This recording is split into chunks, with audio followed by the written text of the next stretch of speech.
В цьому випуску стала відома дата і місце бою між Джошуа та Ф'юрі. Ломаченко отримав шанс стати абсолютним чемпіоном світу. Вайлдер відмовився від великого бою.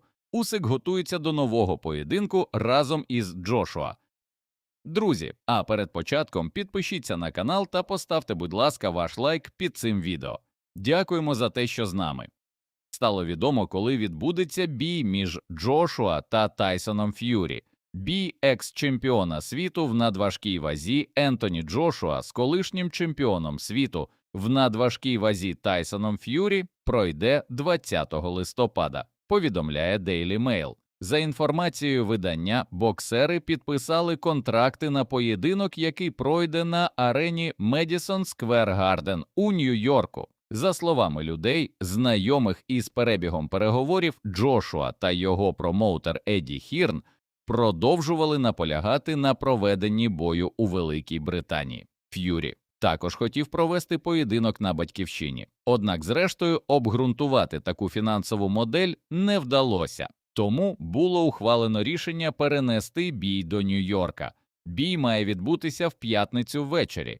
Це дозволить уникнути конкуренції з великими спортивними подіями у Америці та максимізувати інтерес до поєдинку на американському ринку.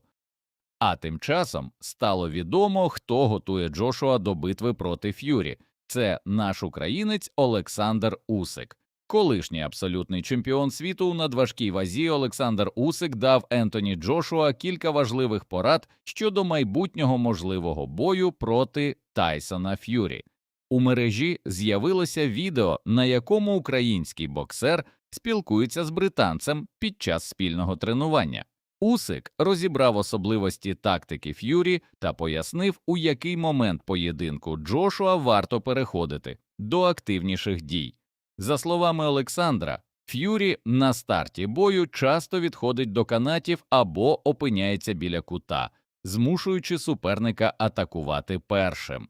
Після цього британець використовує довгі руки та намагається зустріти опонента контрударами. Усик зазначив, що очікував подібного розвитку подій у власних протистояннях із Ф'юрі.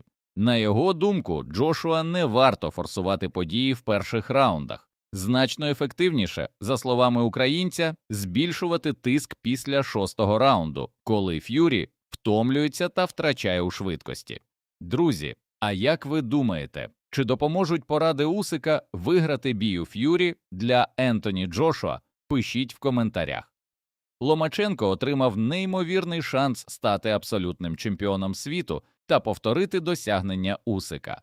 Український боксер Василь Ломаченко може незабаром повернутися на ринг. Його суперником стане непереможений філіппінець Чарлі Суарес. Зазначається, що у разі перемоги суперником Василя має стати переможець поєдинку Наварете проти Фостера, де на кону стоятимуть одразу 3 пояси в другій напівлегкій вазі – IBF, WBC та WBO.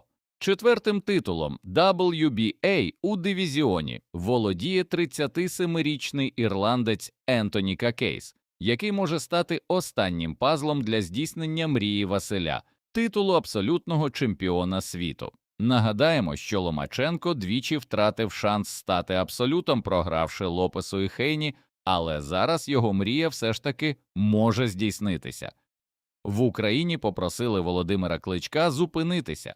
Український тренер Станіслав Григорук закликав колишнього чемпіона світу у надважкій вазі Володимира Кличка остаточно відмовитися від ідеї повернення на професійний ринг. Якщо Володимир Кличко вирішить битися із сильним суперником за титул, це буде помилкою. Я думаю, що він завершив кар'єру. І вже досить говорити про Кличка та його можливе повернення. 50 років – це все-таки серйозний вік. Мені зараз 43 роки, і я вже відчуваю, що відновлююся не так швидко. А що тоді говорити про 50? Просто провести 4 раунди у спарингу – це одне.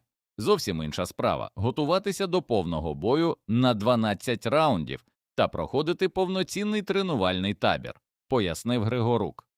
Лікар бою Усик Верховен виніс офіційне рішення. Нідерландський кікбоксер Ріко Верховен прокоментував дострокову зупинку свого поєдинку з Олександром Усиком.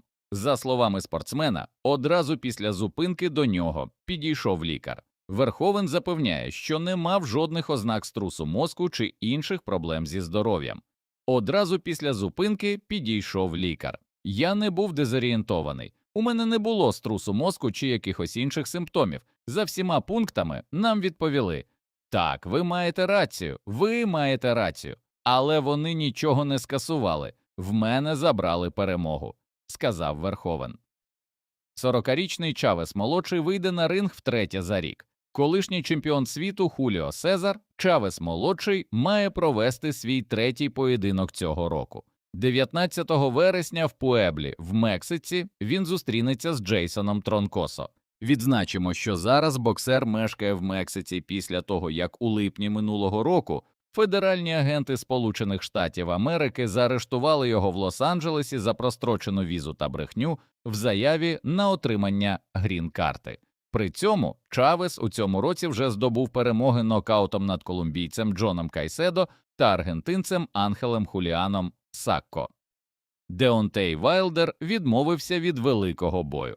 Британський боксер Джонні Фішер розповів, що міг зустрітися з колишнім чемпіоном світу Деонтеєм Вайлдером у Стамбулі. Еді Хірн зв'язався зі мною через FaceTime разом із Туркі Аль-Шейхом і запитав: «Вайлдер, Стамбул, кінець серпня». Я одразу погодився. У певний момент суперником мав стати саме Вайлдер, і я був готовий до цього бою, розповів Фішер. Поєдинок планували провести в межах масштабного вечора боксу, головною подією якого мав стати бій Олександра Усика. Однак через організаційні обставини шоу не відбулося.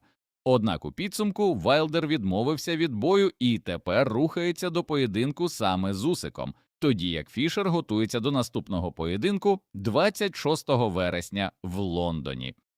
Шановні глядачі, поставте, будь ласка, лайк цьому відео та підпишіться на канал. Дякуємо за перегляд!